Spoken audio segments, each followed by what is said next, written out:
As a lot of you know, the 3-stage intake manifold is typically the best option for most N52 builds out there. As shown in many Dynalogs as well as my own personal experience, the 3-stage manifold has noticeably better power advantage over the N54 manifold and of course the stock intake manifold, with its only weakness being the top of the RPM range where the N54 manifold has its advantages. So unless you're running boost, the 3-stage makes the most sense for most people. I've always been a fan of how the 3-stage manifold drives, but it's not without its own issues. And I'm sure a lot of you already know, but the issues that I'm referring to are DISA valves. That's right, more and more often we are seeing DISA valves failing and a lot of times falling apart. You see people on the forums taking pictures of them in multiple pieces, snapped in half. Don't ask me how I know, but the N52 can suck pretty hard. And if the DISA valves fall apart into multiple pieces, without a doubt they're eventually going to get sucked into the engine and potentially cause catastrophic damage.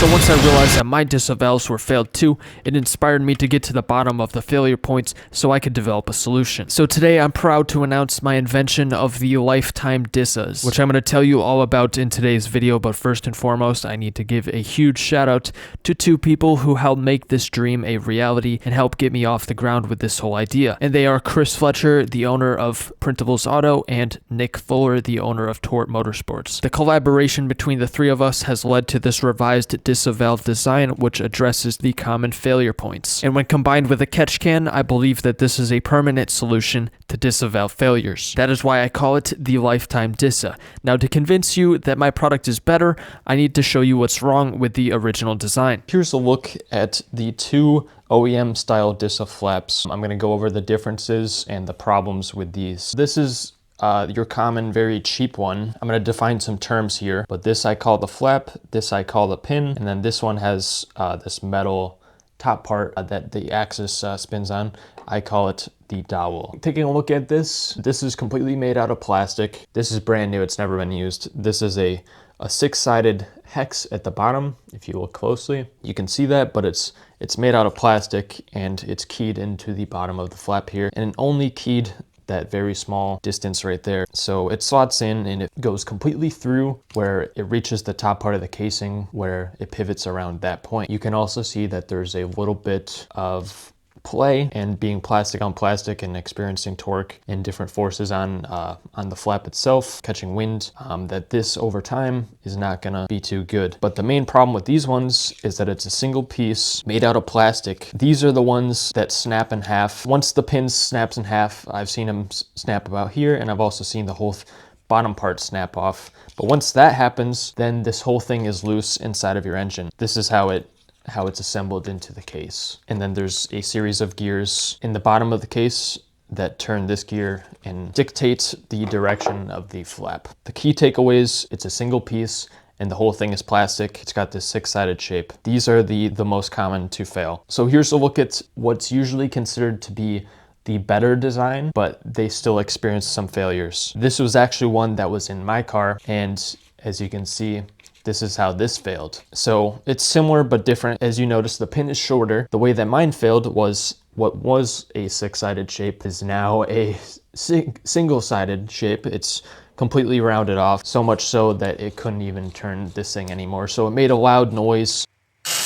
The flap was basically just all loose and could go either direction. Eventually, it would probably separate from the top part of the casing. Even though it's less common for these ones to separate, it seems, I've still heard horror stories of these separating from the case, which is exactly what you do not want. So this is the difference that I was talking about. This pivot point at the top is what I call the dowel. Inside of the flap, they butt up together like this. A lot of times people think since this top part is metal, that the whole pin is metal. That's not the case. I was under that impression as well, but it's really just this top pivot point. Pin goes through. This is just pressed into the top. I'm not going to do it all the way. Then finally, this is the small DISA flap. It seems like they are always the same, but it's essentially the same sort of design. you have a pin with a 6-sided shape. Also, these ones are less likely to fail most of the time. It's usually always the big one. They still do, but more likely just rounding out the bottom instead of separating like how the big ones do. But yeah, we revised both of them, even though the small one is less likely to fail. But yeah, this is the two OEM designs. The biggest issue being this 6-sided shape and the plastic pins being a very thin material that can just snap in half, and once it snaps in half, the whole thing is going to be separate. That's the key takeaways. This is a very it's a very light material. It's plastic. Now the cases itself are pretty much always the same, and they don't typically really have much flaws, except over time maybe the gasket tends to fall apart over time, but it's just a little rubber seal, which is not extremely important. There's typically not much issue with the case itself. And then the third most common failure that occurs, probably the least catastrophic of them all, is when the DISA valves begin to move very slowly or don't complete their whole rotation. Now what I think causes this is the O-ring where the pin passes through the case, gets brittle over time and stops sealing. So then of course oil finds its way in and coats itself on the exposed coil of the electric motor, which probably adds a lot of electrical resistance and slows it down. That's why it is always a good idea to install a catch can on a 3-stage intake manifold. Here's the OEM motor. I'm going to show you how fast it spins. And the camera doesn't really pick it up because of frame rate, but it's spinning very fast. That's how fast it goes. I'm going to dunk it in a cup of used motor oil. I'm going to make sure it gets really sopped up in there, and then we're going to test the speed again. Oh yeah. I'll get even the terminals a little bit oily too. As you can hear, it's spinning way slower. Let's give it a little bit more oil, see how much we can do. How about we leave the oil in it even slower? You can actually, the camera's picking up its actual speed now. The way these work, I imagine, it gives it a voltage for a certain amount of time period. So if it's moving slower, it's just not going to go the whole way. So this is the Lifetime DISA. This is the pin. That was the flap on the first page for the big one. And then this is the small pin and the small flap. So the core differences come down ultimately to the pin. As you can see, it is a single piece, and the whole thing is a Torx shape. Now, if you remember, the OEM design is keyed with a 6-sided shape for maybe a quarter of the way up before then it just switches to a small round piece for the rest of it. So the main design choice was to have a better shape that was less likely to round, and then have it key the entire way through so that the entire flap would experience the torque instead of just the lower part of it, to prevent it from rounding out. It's going to be completely made out of metal. Ultimately, it kind of takes the best of both of the OEM designs. Instead of just the top being made out of metal, the whole thing is made out of metal, and instead of it being two pieces, it's one piece. And then, of course, the advantage that it has on both of the OEM style designs is that it's a shape that's less likely to round, and it's keyed through the entire dimension. Being a Torx shape, it's going to be more resistant to rounding out over that 6-sided Allen hex shape.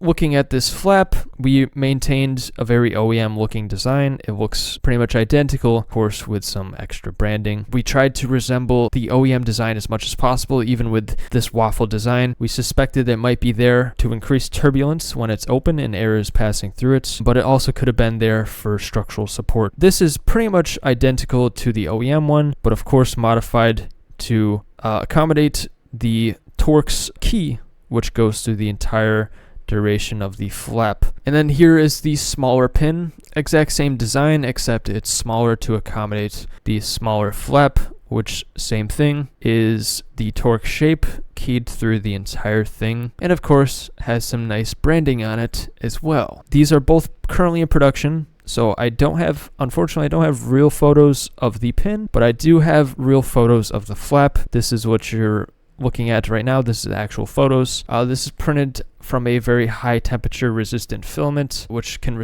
withstand up to 381 degrees Fahrenheit, which is plenty of heat resistance. If your engine bays experience temperatures that high, your car is probably on fire. It should be more temperature resistant than the OEM flap design as well. Here's a picture of it in the case. Also, I have some footage of Chris holding a lighter up to our flap and showing how long it takes for it to actually start to burn and melt. Now that I've shown you the key features of the design changes, it is important to mention that this is not a rebuild kit. I'm going to be selling these as fully assembled DISA Valve units, which will be hand assembled by me personally using brand new aftermarket DISAs, which have a very similar design to the OEM ones, which I know some of you might be thinking, But Craig Beamer, you can't use China parts on a German car. Made in China? Oh, hell no! But hold on. Wait a minute. with the improved design and material of both the flaps and the pins, all it leaves left is a very simple circuit board and electric motor, which doesn't seem to ever usually be a failure point. But allow me to let you in on a secret. This is the inside of a Mali branded DISA Valve, which is considered to be one of the OEM brands. You can even see the BMW logo on the side. Now let's take a look at this little motor here. If you look closely, there's a small little logo on it, and there's also writing that says Johnson. You'll also notice that the worm gear is detachable, and when you remove it, it's just a universal male shaft motor. So if you search up Johnson male shaft but forget to include a motor, the search results might surprise you. But otherwise, you come across a company called Johnson Electric, which, taking a quick look at that, based out of Hong Kong. Now, taking a quick look at the Wikipedia, Johnson Electric has over 30,000 employees, blah, blah, blah, blah, blah, more than 22 countries, with the majority of the workforce engaged in production activities in China. So it's almost like it makes no freaking difference. And in fact, the motors that I'm seeing inside of these aftermarket DISA cases are more sealed than the OEM ones. They're only vented at the bottom, meaning that it's going to be harder for oil to get inside of it, compared to the OEM motor, which has a bunch of vent holes on it. But since I mentioned that the shaft seal is what goes bad, we've decided to test out upgrading that as well. So as of now, I'm planning on shipping these DISA units with upgraded shaft seals made out of 95A TPU, which is a very durable material which is resilient to stretching, abrasion, and oil. But not only that, I plan to drill a very tiny little drain hole at the lowest point of the case with a tiny little rubber plug to seal it, so that maybe once a year, if that, you can open it up and track if the shaft seal had failed and any oil had found its way in. However, despite everything, I still recommend running a catch can. Keeping everything dry just keeps everything a lot cleaner and healthier. If you do all these things, the motor should last for a very, very long time. And despite everything, I want to make sure that you're getting a fantastic product and that you don't have to worry. So I'm going to be offering a 2-year service warranty for all normal use cases, with the assumption that you're going to follow my recommendations on installing a catch can with it. So if something fails, please reach out and we will correct it. So now that I've told you everything that you need to know about the Lifetime DISA, the only thing that's left to talk about is the price. Pre-orders are live right now on my website, inlinev6.com, and the price is $260 for both of them, assembled to the specification that I mentioned before. The pre-orders are going to be open for 1 week. After that, I will be placing the production order. It will take about a month or so for me to receive all the components, and then allow a little bit of extra time for me to fully assemble them. After that, of course, it will be shipped out and you will be notified. Just keep in mind, it's going to take a little bit for production and assembly. And if you pre-order now, your name will be put into a drawing for a merch giveaway, a t-shirt of your choice from my website. So pre-order the Lifetime DISA sets and get rid of all this cheap plastic. Ow! Ow! Ow! What the fuck? Ow! What the fuck? It just bit me! Oh, what the fuck? The plan! You must not interfere with the plan! You just broke my hand! You attempt to interfere with the plan, so I take your hand! What plan? I didn't do anything. The planned obsolescence! What are you talking about? The elimination! The degradation of internal components designed for time destruction! All with increased profit margins and the cycle of consumers! Plastic is fantastic! Well, I'm not gonna let a flimsy component like you destroy an otherwise reliable engine. It isn't only me! When will you realize that it is all plastic? All of it! Now let the engines die! They weren't made to exceed the lease period! That wasn't in the plan! No. That's not true. That's impossible! Search your feelings! You know it to be true! 15,000-mile oil intervals? Plastic water pumps? Lifetime gear fluid? They were designed to die! Plastic is fantastic! Plastic is fantastic! Plastic is not fantastic.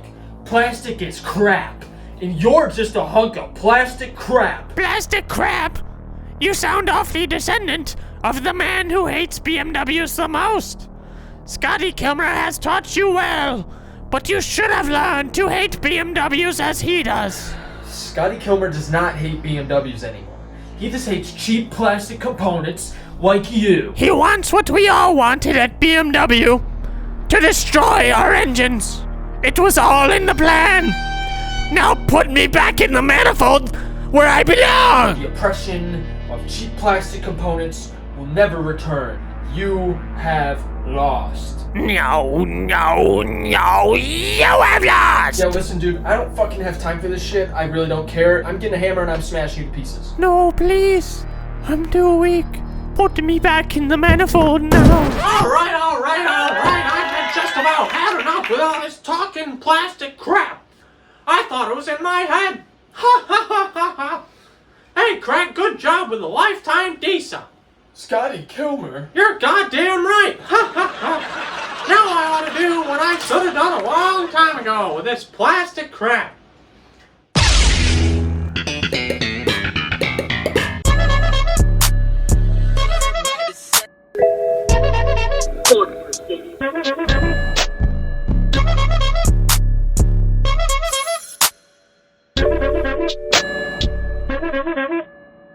If you smash me into pieces, I shall become the thing I was destined to be. Broken.